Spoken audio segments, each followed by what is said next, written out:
Lecture du livre de Josué. En ces jours-là, Josué réunit toutes les tribus d'Israël à Sichem. Puis il appela les anciens d'Israël avec les chefs, les juges et les scribes. Ils se présentèrent devant Dieu. Josué dit alors à tout le peuple, « S'il ne vous plaît pas de servir le Seigneur, choisissez aujourd'hui qui vous voulez servir. Les dieux que vos pères servaient au-delà de l'Euphrate ou les dieux des Amorites dont vous habitez le pays. Moi et les miens, nous voulons servir le Seigneur. » Le peuple répondit, « Plutôt mourir que d'abandonner le Seigneur pour servir d'autres dieux. C'est le Seigneur, notre Dieu, qui nous a fait monter, nous et nos pères, du pays d'Égypte, cette maison d'esclavage. C'est lui qui, sous nos yeux, a accompli tous ces signes et nous a protégés tout le long du chemin que nous avons parcouru chez tous les peuples au milieu desquels nous sommes passés. Nous aussi, nous voulons servir le Seigneur, car c'est lui, notre Dieu. » S'il faut rendre à César ce qui est à César, comme dit Jésus, alors nous sommes injustes envers Josué. Nous ne lisons presque jamais le récit de son œuvre. Il y a pourtant un livre entier qui porte son nom, et ce n'est pas sans raison. Josué apparaît très tôt dans la grande aventure de l'Exode. Il semble être le plus proche de Moïse, son fils spirituel en quelque sorte. Et c'est lui, Josué, qui succéda à Moïse et eut l'honneur et la responsabilité de faire entrer les fils d'Israël dans la terre promise. Le livre qui porte son nom rapporte les premiers événements qui marquèrent l'entrée des tribus d'Israël en Canaan. Notre texte de ce dimanche est le dernier grand moment de sa carrière. Avant de mourir, il convoque une grande assemblée des 12 tribus et il scelle leur union autour de l'alliance conclue au Sinaï. Deuxième grand nom de ce texte, Sichem, l'actuel Naplouse. Nous le connaissons le plus souvent par le Nouveau Testament. Quand Saint Jean rapporte le récit de la rencontre de Jésus avec la Samaritaine, par exemple, il juge utile de préciser que cela se passe non loin de l'antique Sichem. Mais si Jean en parle, c'est parce que dans l'Ancien Testament déjà, cette ville avait joué un grand rôle. On rappelait volontiers qu'Abraham y avait élevé un autel, Jacob également. C'est là aussi que Joseph fut enterré. Plus tard, après le schisme qui déchira le royaume en deux à la mort de Salomon, Sichem devint la première capitale du royaume du Nord. Mais la véritable grandeur de Sichem est ailleurs, car elle est devenue le symbole du choix. Jacob, déjà, au cours de ses pérégrinations, avait pris là une grande décision. Dans un geste ostentatoire de fidélité au Dieu qu'il avait découvert à Béthel, il avait obligé sa famille à abandonner les faux dieux et il avait enterré toutes leurs statues et autres amulettes au pied d'un arbre à Sichem. Et voici, avec notre texte du livre de Josué, le grand moment de Sichem. Je vous rappelle le texte. Josué réunit toutes les tribus d'Israël à Sichem. Qui a pu écrire ce texte? Quand? Et pour qui? On ne sait pas le dire, vu la difficulté de reconstituer l'histoire réelle de l'entrée des tribus d'Israël en Canaan. Les différents textes bibliques sur ce point ne sont pas toujours compatibles. Parce que leur but n'est pas de faire de l'histoire au sens moderne du mot. Leur but est toujours d'abord théologique. Ici, on peut noter quelques insistances majeures. Tout d'abord, le rôle de Josué. Visiblement, certains auteurs ont souhaité le mettre en valeur. Par exemple, le livre des Nombres note que primitivement, Josué ne s'appelait pas Josué, mais Hoshéa. Ce nom-là signifiait « il sauve ». Le second, Josué, est plus précis. Il veut dire « c'est le Seigneur qui sauve ». Or, ici, nous voyons Josué dans son rôle de sauveur inspiré par Dieu. Il assure l'unité du peuple tout entier autour de son Dieu. Et il prend la tête de son peuple en donnant l'exemple. « Moi et les miens, nous voulons servir le Seigneur ». Bien sûr, il invite toute l'assistance à s'engager comme lui, au service du Dieu d'Israël. Pour cela, dans les versets manquants de notre lecture d'aujourd'hui, il retrace toute l'œuvre de Dieu en leur faveur, depuis le choix d'Abraham, au-delà de l'Euphrate, jusqu'à l'entrée dans ce bon pays, la terre promise, en passant par le miracle de la sortie d'Égypte. Puis il les met en quelque sorte au pied du mur. Choisissez aujourd'hui qui vous voulez servir. Les dieux que vos pères servaient au-delà de l'Euphrate, en Mésopotamie, ou les dieux des Amorites, c'est-à-dire les Cananéens, dont vous habitez le pays. Moi et les miens, nous voulons servir le Seigneur. Deuxième insistance de ce texte, la nécessité et même l'urgence du choix. Si ce texte insiste tellement sur la résolution non équivoque du peuple rassemblé à Sichem, c'est peut-être parce que le lointain descendant, pour qui ces lignes furent écrites, avait bien besoin d'en prendre de la graine. On retrouve ici les accents du livre du Deutéronome. Gardez-vous bien de vous laisser séduire dans votre cœur, de vous dévoyer, de servir d'autres dieux et de vous prosterner devant eux. Ça, c'est le Deutéronome. Or, on sait bien que la tentation du retour à l'idolâtrie a été permanente. Que ce soit par exemple au temps des rois, rappelez-vous le combat d'Élie contre les prêtres de Baal, ou plus tard au temps de l'exil à Babylone. La mention des dieux du pays au-delà de l'Euphrate n'est probablement pas là par hasard. Notre texte est exemplaire, donc. Évidemment, le peuple saisit la gravité de la question. Plutôt mourir que d'abandonner le Seigneur pour servir d'autres dieux. Et il fait le bon choix. Nous aussi, nous voulons servir le Seigneur, car c'est lui, notre Dieu.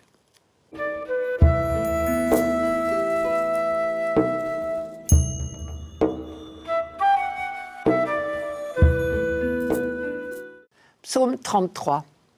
Je bénirai le Seigneur en tout temps, sa louange sans cesse à mes lèvres. Je me glorifierai dans le Seigneur, que les pauvres m'entendent et soient en fête. Le Seigneur regarde les justes, il écoute attentif à leurs cris. Le Seigneur affronte les méchants pour effacer de la terre leur mémoire. Malheur sur malheur pour le juste, mais le Seigneur chaque fois le délivre. Il veille sur chacun de ses os, pas un ne sera brisé. Le mal tuera les méchants, ils seront châtiés d'avoir haï le juste. Le Seigneur rachètera ses serviteurs, pas de châtiment pour qui trouve en lui son refuge. Le Seigneur regarde les justes, il écoute attentif à leurs cris. Malheur sur malheur pour le juste, c'est-à-dire même si les malheurs s'ajoutent les uns aux autres, ou quels que soient les malheurs qui s'acharnent sur lui, malheur sur malheur pour le juste, le Seigneur, chaque fois, le délivre. Il veille sur chacun de ses os. Pas un ne sera brisé.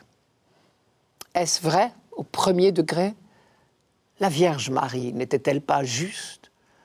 Elle n'a pas échappé à toute souffrance, pourtant. Jésus n'était-il pas le juste par excellence? Peut-on dire qu'il a été délivré? Problème éternel qui se repose à nous devant toute souffrance. Problème auquel le livre de Job tout entier s'est affronté. La Bible ne répond pas à toutes nos questions sur ce sujet, mais elle indique fermement le chemin. Il n'y en a pas d'autre que celui de la confiance éperdue. Il nous faut croire envers et contre tout, et même si les apparences sont contraires, que Dieu est avec nous quand nous souffrons. Comme le dit le psaume, le Seigneur écoute attentif à leurs cris. On a là un écho de l'extraordinaire découverte du buisson ardent. Vous vous rappelez, Moïse a entendu là, de la bouche de Dieu lui-même, cette phrase inoubliable. Oui, vraiment, dit Dieu, j'ai vu la misère de mon peuple en Égypte. Je l'ai entendu crier. Je connais ses souffrances. Exode chapitre 3, verset 7. Il ne faut jamais l'oublier, celle-là. Pour autant, la sollicitude de Dieu n'est pas une baguette magique qui ferait disparaître tout désagrément, toute souffrance de nos vies. Au désert, derrière Moïse, en Canaan, derrière Josué, le peuple n'a pas été miraculeusement épargné de tout souci.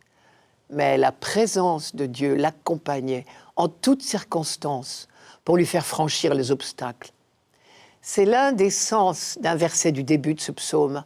L'ange du Seigneur campe alentour pour libérer ceux qui le craignent. D'après le livre de l'Exode, la nuit de la sortie d'Égypte, l'ange du Seigneur protégeait la fuite du peuple et il guida la marche vers la terre promise. Dans sa leçon sur la prière, l'évangile de Luc nous dit exactement la même chose. Demandez, on vous donnera. Cherchez, vous trouverez. Frappez, on vous ouvrira. En effet, quiconque demande, reçoit. Qui cherche, trouve. Et à qui frappe, on ouvrira. Quel père parmi vous Si son fils lui demande un poisson, lui donnera un serpent au lieu de poisson? Ou encore, s'il demande un œuf, lui donnera-t-il un scorpion? Si donc, vous qui êtes mauvais, savez donner de bonnes choses à vos enfants, combien plus le Père Céleste donnera-t-il l'Esprit Saint à ceux qui le prient? Je reprends encore une fois le texte du psaume. Le Seigneur regarde les justes, il écoute, attentif à leurs cris. Dans l'épreuve, la souffrance, la douleur, il est non seulement permis, mais il est recommandé de crier.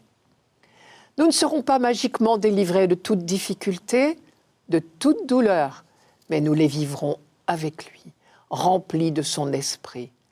Et alors, nous trouverons la force de les supporter. Je reviens sur cette expression « malheur sur malheur pour le juste », ou les justes. Voilà un mot qui revient souvent dans ce psaume, opposé aux méchants. Le Seigneur regarde les justes, il écoute, attentif à leurs cris. Le Seigneur affronte les méchants pour effacer de la terre leur mémoire.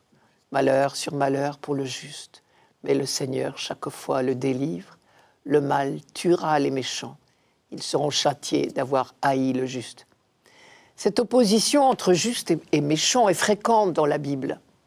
L'objectif, c'est de nous faire prendre en horreur une certaine manière de vivre et de nous exhorter à choisir le bon chemin, celui de la sagesse dont nous parlions dimanche dernier. C'est ce qu'on appelle toujours le thème des deux voies. Sous-entendu, il n'y a qu'une manière sage de vivre si l'on veut être heureux. Il n'y a qu'une manière de vivre pour plaire à Dieu. C'est la même, puisqu'il veut notre bonheur. C'est de le chercher sans cesse. En langage biblique, cela s'appelle la crainte de Dieu. Nous l'avons vu dimanche dernier. C'est de suivre au jour le jour ses commandements. On ne s'étonne pas, évidemment, de trouver ce thème des deux voies dans un psaume alphabétique, comme ce psaume 33, puisque l'alphabétisme, je vous l'ai déjà dit, est toujours un moyen de rendre grâce à Dieu pour le don de la loi. Pour autant, il ne faut pas prendre au pied de la lettre la sévérité qui semble menacer les méchants. Premièrement, on est dans un type de langage qui se veut menaçant, pour faire réfléchir. Deuxièmement, vous le savez bien, il n'y a pas sur la terre un groupe des méchants et un groupe des justes dont nous serions bien sûrs. Dieu, le juste juge, sait mieux que nous à quel point tout cœur humain est partagé. Dieu combat le mal, il ne combat pas les hommes. Le Seigneur affronte les méchants, c'est-à-dire le mal, pour effacer de la terre leur mémoire. Mais en chaque homme, le Seigneur sait déceler infiniment mieux que nous la part, même infime, de bonne volonté qui sommeille. Voilà qui devrait nous rassurer pour nous-mêmes. Je me glorifierai dans le Seigneur, que les pauvres m'entendent et soient en fête.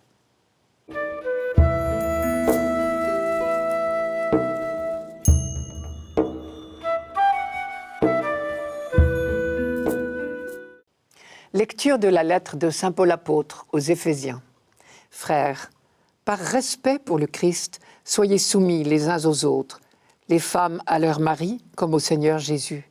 Car pour la femme, le mari est la tête, tout comme pour l'Église, le Christ est la tête, lui qui est le sauveur de son corps. Eh bien, puisque l'Église se soumet au Christ, qu'il en soit toujours de même pour les femmes à l'égard de leur mari. Vous, les hommes, aimez votre femme à l'exemple du Christ.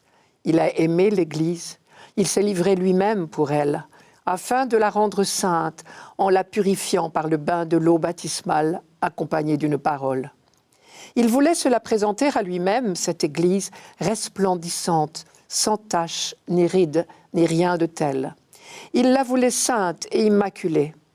C'est de la même façon que les maris doivent aimer leur femme, comme leur propre corps. Celui qui aime sa femme s'aime soi-même. Jamais personne n'a méprisé son propre corps. Au contraire, on le nourrit, on en prend soin. C'est ce que fait le Christ pour l'Église, parce que nous sommes les membres de son corps. Comme dit l'Écriture, à cause de cela, l'homme quittera son père et sa mère, il s'attachera à sa femme, et tous deux ne feront plus qu'un. Ce mystère est grand. Je le dis en référence au Christ et à l'Église. Tous les poètes du monde ont chanté la beauté de l'amour humain, mais la Bible apporte sa note particulière. L'amour humain y est présenté avec une profondeur inégalée, car il est l'image de l'amour de Dieu. Dieu créa l'homme à son image. À l'image de Dieu, il le créa. Homme et femme, il les créa. Et quand le cantique des cantiques dit l'élan du fiancé pour sa fiancée, que tu es belle, ma compagne, que tu es belle. Le peuple juif sait que ce sont les paroles mêmes de Dieu pour Israël et pour l'humanité. La preuve, c'est que le cantique est lu au cours de la semaine de la célébration de la Pâque juive, la fête qui rassemble toute la mémoire et toute l'espérance d'Israël. On y célèbre la nuit de la libération d'Égypte d'une part, mais on évoque aussi la grande nuit, celle qu'on attend depuis des siècles, celle où l'humanité tout entière sera unie à son Dieu pour des noces éternelles. La vocation du couple humain, c'est donc de donner à voir un avant-goût de ce que sera à la fin des temps l'union de Dieu lui-même avec l'humanité. On ne peut pas rêver d'un langage plus optimiste et valorisant sur la sexualité. Pour cette raison, il y a comme une sorte de va-et-vient dans le langage biblique sur le couple humain. Dans un premier temps, c'est l'amour humain qui a donné des mots pour parler de l'alliance proposée par Dieu à son peuple, Israël, et à travers lui à l'humanité tout entière. Parce que l'amour des époux est considéré comme l'image humaine la plus fidèle possible de l'alliance de Dieu. Et puis en retour, l'expérience juive de la fidélité inébranlable de Dieu à son alliance a inspiré aux communautés croyantes de grandes exigences pour les couples. Paul pouvait-il aller beaucoup plus loin ? Et oui, justement, une fois de plus, cette lettre apporte une nouveauté, car le mystère de l'union entre Dieu et l'humanité se réalise, nous le savons désormais, en Jésus-Christ. Et l'union entre le Christ et l'Église en est non seulement l'image, mais le germe. La nouveauté tient en 2 points. Premièrement, vos amours humaines, si belles, mais si difficiles, ne peuvent se réaliser que dans l'union à Jésus-Christ. Deuxièmement, voilà donc une vocation grandiose pour le couple humain, refléter l'amour du Christ pour son Église, qui s'inscrit dans l'amour de Dieu pour l'ensemble de l'humanité. Les conseils que Paul donne ici aux couples humains s'inscrivent donc dans cette réflexion sur le mystère du Christ. Ce mystère est grand, je le dis en référence au Christ et à l'Église. Reste une phrase difficile dans ce texte, je vous la redonne. Par respect pour le Christ, soyez soumis les uns aux autres, les femmes à leurs maris. Certaines épouses se croient ainsi mises en état d'infériorité, mais c'est un mauvais procès. D'une part, c'est rabaisser ce texte admirable dans lequel Paul s'écrit « Ce mystère est grand », introduire des relations de domination dans ce mystère d'unité que représente le couple, image de Dieu, c'est le profaner. D'autre part, dans le vocabulaire de Paul, être soumis veut dire faire confiance, tout simplement. Enfin, il faut rappeler le contexte social et juridique de l'époque. L'homme était légalement le chef de la famille, c'est un fait. Dans ce contexte, le but de Paul n'était pas de prêcher la révolution, il était de dire les exigences de l'amour humain à la lumière du dessein de Dieu accompli en Jésus-Christ. D'ailleurs, vous avez bien entendu, après avoir dit ce que tout le monde attendait, le discours socialement correct, pourrait-on dire, « Femmes, soyez soumises à vos maris », Paul ajoute une exigence nouvelle pour les maris, et ceux-ci ne s'y attendaient peut-être pas. Et cela toujours au nom de Jésus-Christ. Vous, les hommes, aimez votre femme à l'exemple du Christ. Alors oui, l'épouse peut faire confiance. En filigrane, on retrouve dans ces quelques lignes un des thèmes majeurs de cette lettre aux Éphésiens, comme de tout le Nouveau Testament. L'union entre le Christ et l'Église, prélude et germe de l'union entre Dieu et toute l'humanité, se réalise dans le don de sa vie par le Christ. Il a aimé l'Église, il s'est livré pour elle. La nouveauté instaurée par le Nouveau Testament, et que notre lettre a sans cesse rappelé, est précisément là. Le Christ est le centre et le réalisateur du projet de Dieu. Tout advient par lui, avec lui et en lui, comme le dit si bien notre liturgie.